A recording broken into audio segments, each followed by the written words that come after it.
I never thought I'd be the one holding the match.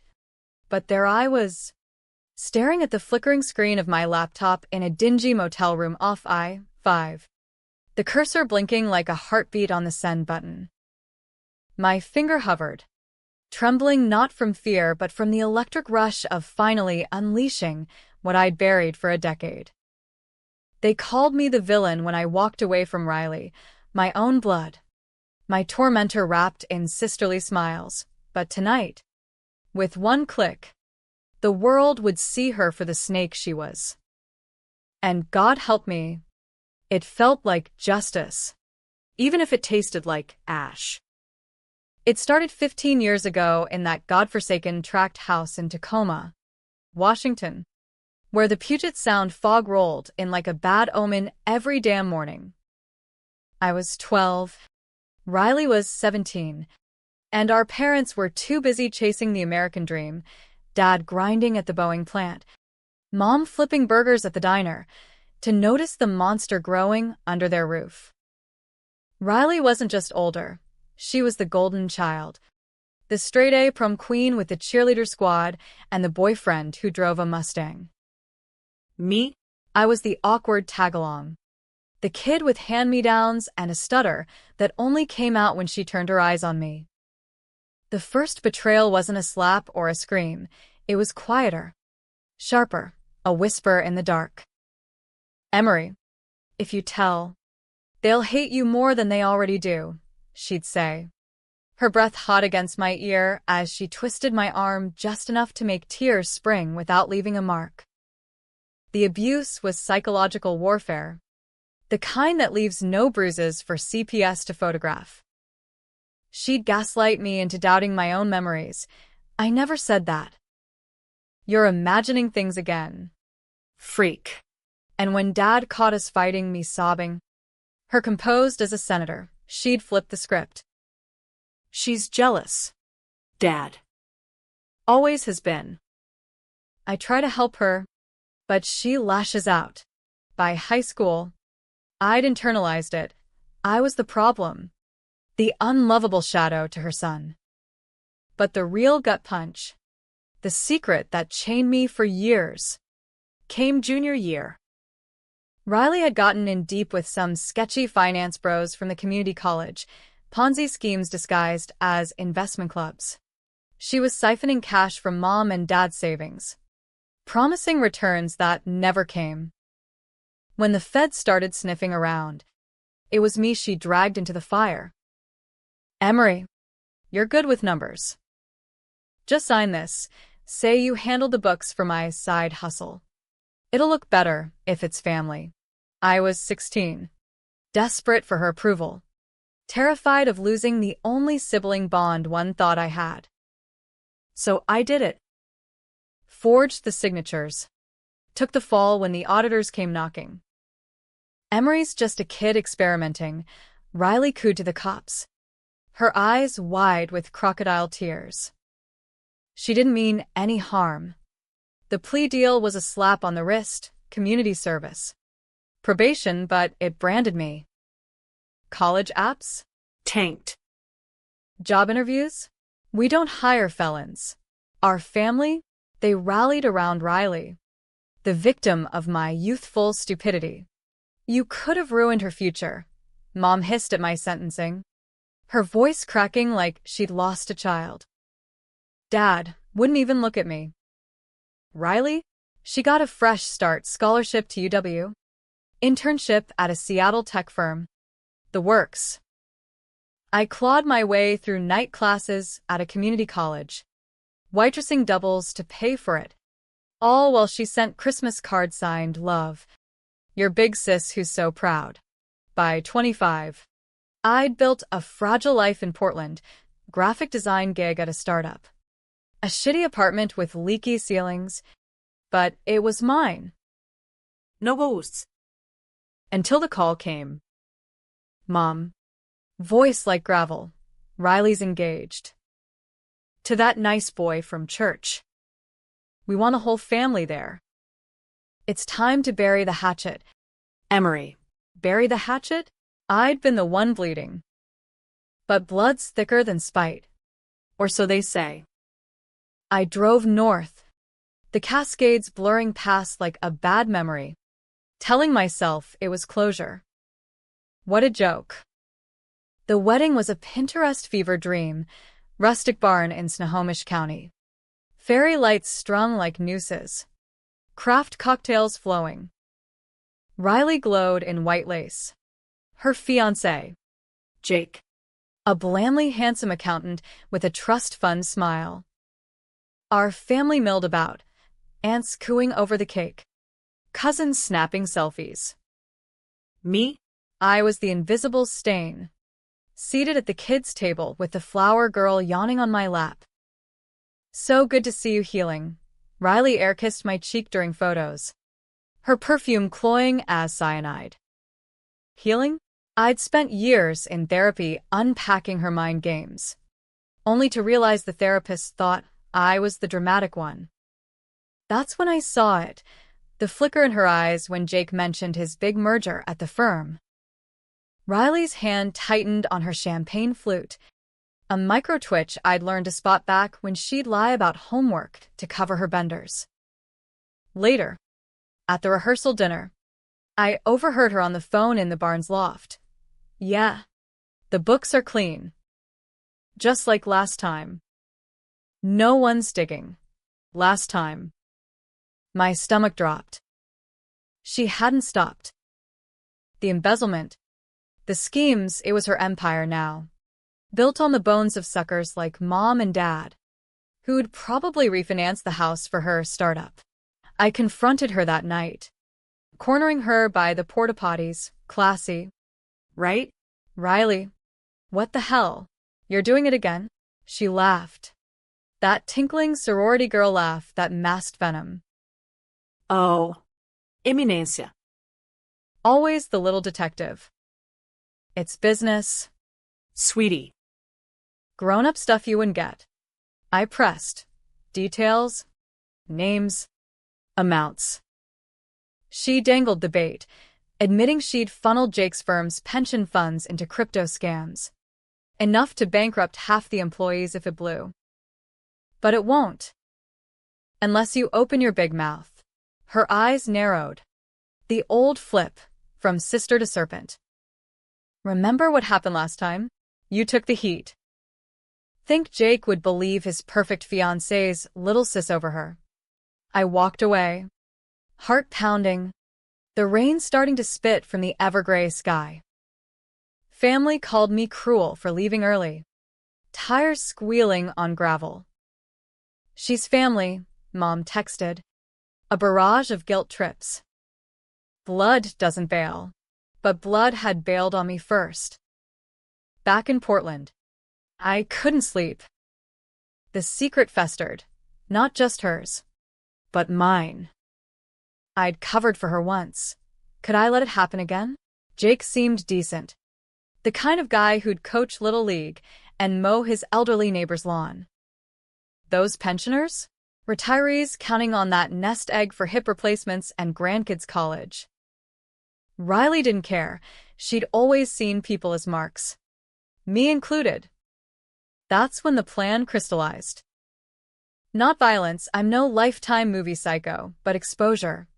Surgical and savage. I started digging. Quiet as a grave. Hired a PI on credit.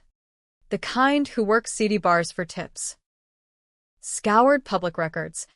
LinkedIn stalked her partners. It took months. But the puzzle assembled. Wire transfers to offshore shells.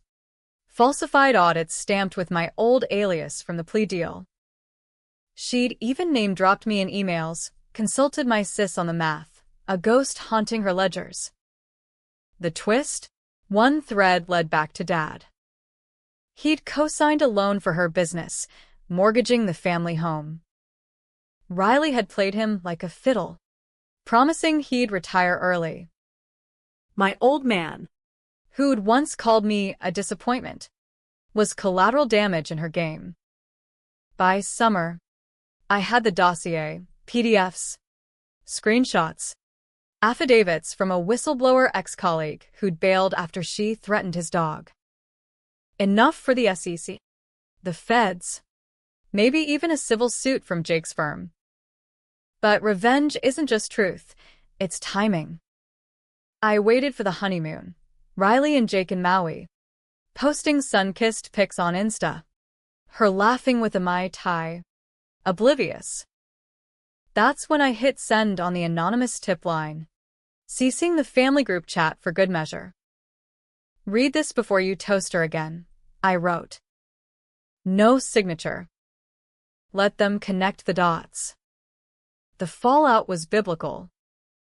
Jake's firm froze assets. Auditors swarmed like locusts. Riley's empire crumbled in 72 hours, accounts seized. Boardroom purge. She called me from Hawaii, voice shrill as a siren. You bitch. This is you. Isn't it? After everything I've done. Everything she'd done? I hung up, blocking the number. But not before hearing the sobs. Good. Let her taste the isolation I'd known. Family imploded. Mom's texts. How could you? She's your sister. Dad's voicemail. Broken. Emery. Why didn't you tell us sooner? Because you never listened. I wanted to scream. But I didn't call back.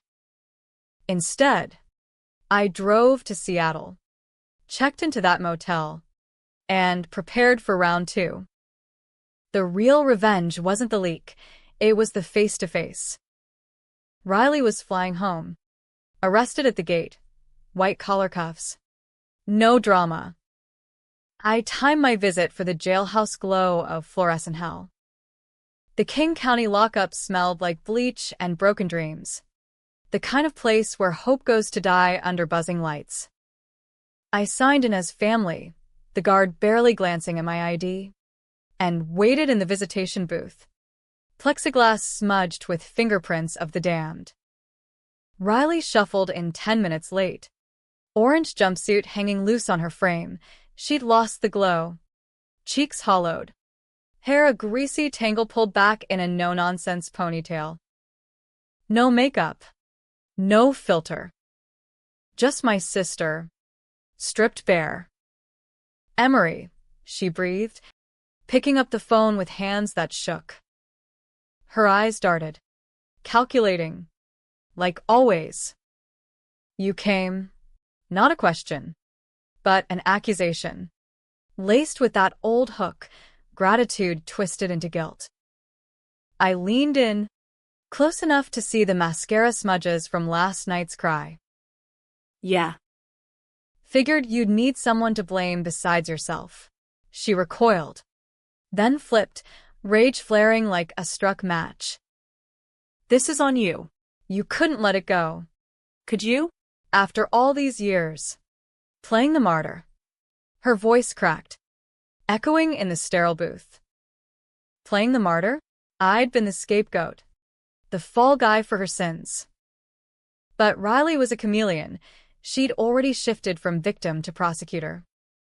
I was protecting the family. Jake's firm? Those pensions? It was leverage. Eminencia. For us. For Mom and Dad's medical bills. You think I wanted this? Leverage. The word hung there. A half-truth laced with venom. I'd seen the ledgers, offshore accounts in the Caymans. Not a penny earmarked for chemo copays.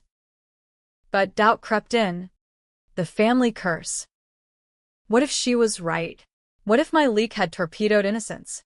Jake's dad, a retired engineer, flashed in my mind his Facebook posts about grandkids, now facing ramen retirement.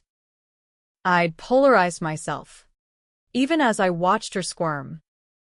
Tell me about the first time, I said, voice steady. The savings. Why me? She blinked, thrown, expecting screams. Not archaeology. Then the floodgates cracked. In halting whispers, she spilled, the pressure of perfection. Dad's belt when she'd flunk a test. Mom's sighs like judgments. I lashed out at you because you were safe. Easy.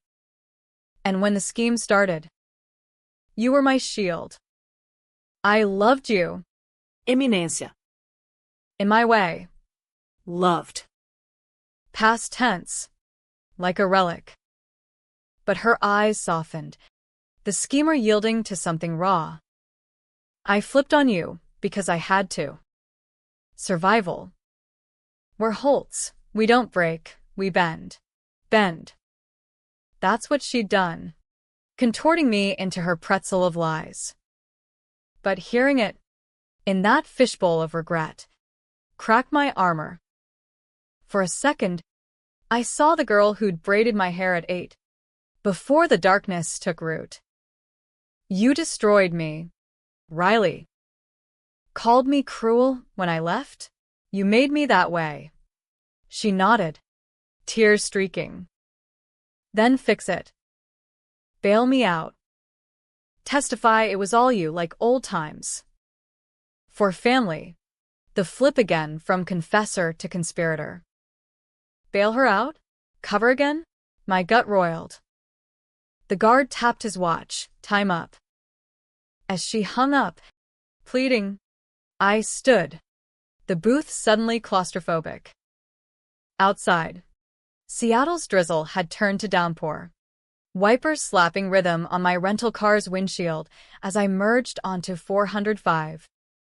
Headed south? No. North. To the family home in Tacoma. Closure demanded confrontation. The full Holt circus. Mom answered the door in her robe, eyes red-rimmed. The TV muted on CNN's market crash ticker. Riley's handiwork splashed nationwide. Emery? What? I pushed past, dripping on the linoleum. Dad was in his recliner, beer in hand, looking smaller than I remembered. The air thick with unspoken indictments. Sit, I said, dropping the PI's flash drive on the coffee table. Watch. Then talk. They did. Faces paling as emails unspooled, Riley's orders to fudge numbers, threats to underlings, the web of deceit snaring their own retirement IRA. Dad's hand trembled on the remote. She said it was legit. For our golden years. Mom clutched her rosary, lapsed Catholic guilt in beads. We believed her. Not you. God. Inc. We failed you. Failed. The word I'd craved, now bitter as bile. But they weren't done flipping. Family loyalty's a boomerang. You leaked it, Mom accused. Voice sharpening. Ruined her wedding. Her life. For what? Spite. Dad nodded. The enabler emerging. Blood's blood. Kiddo. We can fight this, lawyers. Appeals. Circle the wagons. Circle the wagons around the arsonist. I laughed. Hollow. You circled them around her lies for years. Called me cruel for leaving an abuser. This. I jabbed the drive. This is truth. And it hurts everyone. That's the point. The argument escalated. Voices bouncing off faded wallpaper. Photos of us kids grinning at Disneyland. Lives frozen in emulsion. Mom wept about sisters sticking. Dad about second chances. But I held firm. The avenger unyielding. Until Dad dropped the bomb. She confessed something to me. After the arrest. About the first scam. It wasn't just her. You signed off. Iminência. Knew the risks. My blood iced. I'd known vaguely. The thrill of inclusion masking the dread. Complicit. The secret I'd buried deeper than hers. I stormed out into the night. Rain pounding like accusations. Driving aimless through Puyallup strip malls. Walmart glow. Taco bells blinking. My phone buzzed. Jake. Unknown number. But his voice. Wrecked. Emery? It's Jake. Riley. She told me everything. On the plane. Begged me to leave her. Pause. Choke. But I need to know, did you do this? The leak. Honesty or evasion? I chose the knife's edge. Yeah. She deserved it. But you. You don't. He exhaled. Ragged. I loved her. Thought she was. Clean. Now? The firm's suing everyone. My dad, he's got Parkinson's. Can't work. This pension hit. Guilt stabbed. Sharp. My revenge. Collateral carnage. I'm sorry, I whispered. But she poisoned everything. Jake's silence stretched. Then, maybe. But exposing her? It exposed us all. Meet me? Coffee. Neutral ground. Before I decide on divorce papers. Neutral ground. A Starbucks in Federal Way. The kind with overpriced lattes and baristas who misspell your name. Jake arrived disheveled, aloha shirt rumpled from the flight. Eyes haunted. We sat by the window. Steam curling from mugs. The world blurring in condensation. He slid a folder across, prenup clauses, Riley's annotations in red pen, carving him out like a tumor. She planned the exit from day one, he said, voice flat. Me as the patsy if it went south. Another flip, Riley's contingency. Him as the mark. We talked for hours. Strangers bonded by betrayal. Jake wasn't the bland mark I'd pegged. Ex-Marine. PTSD from Afghanistan. Seeking stability in her chaos. You get it, he said. The gaslighting. She'd flip from lover to critic in a breath. You're my rock, then you're weak. Echoes of my own scars. For the first time, I wasn't alone in the foxhole. What now? I asked. He shrugged. Rye. Divorce. Sue her ass. But. Thanks. For the truth. Even if it guts me. As we parted, rain easing to mist, I felt the shift, revenge evolving from solitary vendetta to shared reckoning. But Riley wasn't done scheming. That night, a lawyer's email, her plea for a meeting, one last chance to make it right, attached, a scanned letter, her handwriting looping like nooses. Ink. I know now. The abuse. The covering, it was my fear talking. Come see me. Bring the family. Let's end this as Holtz. End it. The word mocked. I stared at the ceiling of my motel. Ceiling fan whirring like thoughts in overdrive. Controversial decisions loomed. Forgive and fracture further? Or double down and damn us all? The climax brewed. Polarizing even me, no heroes. Just survivors clawing from the rubble. The decision clawed at me through dawn's gray light. Coffee gone cold on the nightstand as Seattle's traffic hummed outside. Forgive Riley? After the flips. The facades? It'd be like hugging the hand that slapped you, tempting in its delusion. But I'd learned, abusers don't reform, they rebrand. No. The climax demanded confrontation. The kind that leaves scars on souls. Not skin. I texted Jake. She's summoning. Family powwow at the jail. You in? His reply. Hell yes. Foreclosure. Mom and Dad? Radio silence. But I'd drag them if I had to. This wasn't just revenge, it was excavation. Unearthing the rot to save what scraps remained. By noon, we assembled in the visitation lobby, a motley tribunal, me in jeans and resolve, Jake in button-down armor, Mom clutching her purse like a shield, Dad shuffling like a man en route to his own execution. The guard led us to a conference room, sterile as a morgue. Riley waiting in street clothes they'd allowed for family mediation.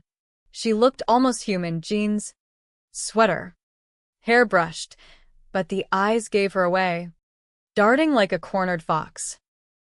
"Thanks for coming," she started, voice honeyed, standing to hug Mom. Dad stiffened but allowed it. Jake and I hung back, flanks guarded. She flipped immediately to penitent. "I messed up. Big. The schemes, the lies, it spiraled from wanting to fix us. After Emery's incident, I swore I'd make it right. Provide for everyone." Mom softened, murmuring, "Oh, honey, but I cut in. Bullshit. The Cayman's accounts? That's not fixing. That's fleeing." Riley's mask slipped, irritation flashing before the pivot to ally. Ink. "You're right. I was scared.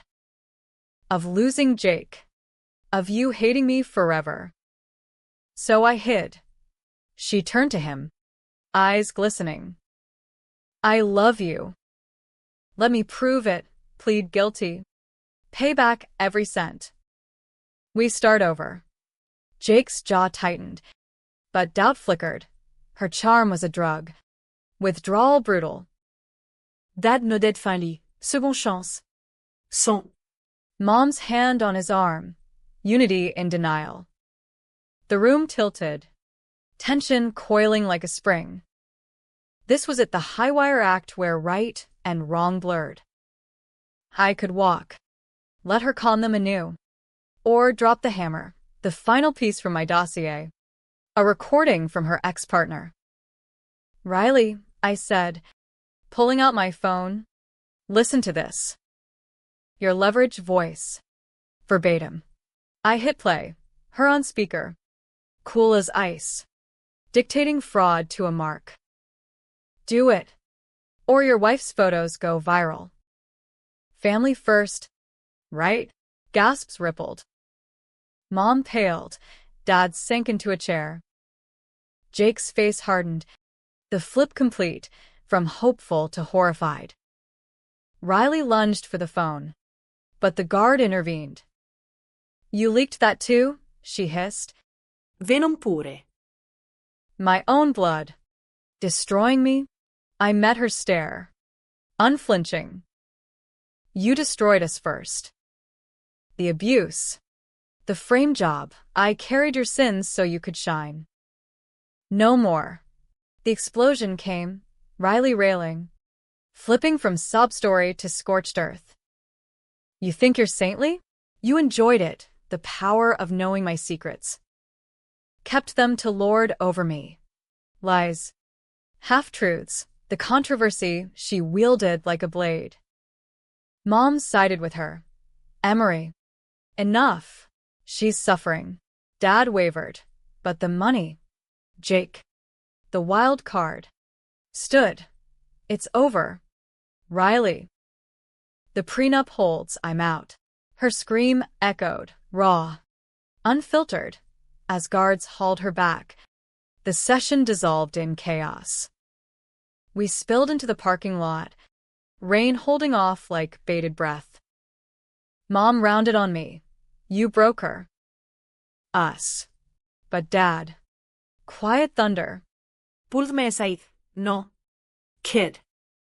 "You broke the cycle. I see it now, the signs I missed. Her rages. Your flinches. Forgive me." The apology, decades late, cracked something profound. Jake clapped my shoulder. "You're a fighter. Thanks for the wake-up." "Mom?" She lingered, conflicted, then hugged me fierce. "Maybe. You're right. But it hurts. Driving south alone. The Olympics rising like judgment. I felt the weight lift, not gone, but lighter." Riley's trial loomed. 15 counts. Restitution in millions. She'd flip again, No doubt. Witness deals. Sob stories for leniency. But the truth surfaced. Viral on Substack threads and local news. Sparking debates in comment sections. Vigilante justice or family feud? Was the sister too harsh? Polarizing. As planned, no clean wins. Just messy catharsis. Months later, Portland bloomed grudgingly, cherry blossoms mocking winter's grip. I'd quit the startup for freelance. Therapy bills paid from a GoFundMe Jake started for the unsung truth-tellers. Family? Fractured but mending. Dad visits monthly. Fishing poles in tow. Mom sends recipes. Tentative olive branches. Riley? 6 years. Minimum. Letters come, apologies laced with barbs, but I burn them unread. Revenge's twist? It didn't heal. It hollowed, leaving space for something tentative. Forgiveness? Maybe for them. Not her.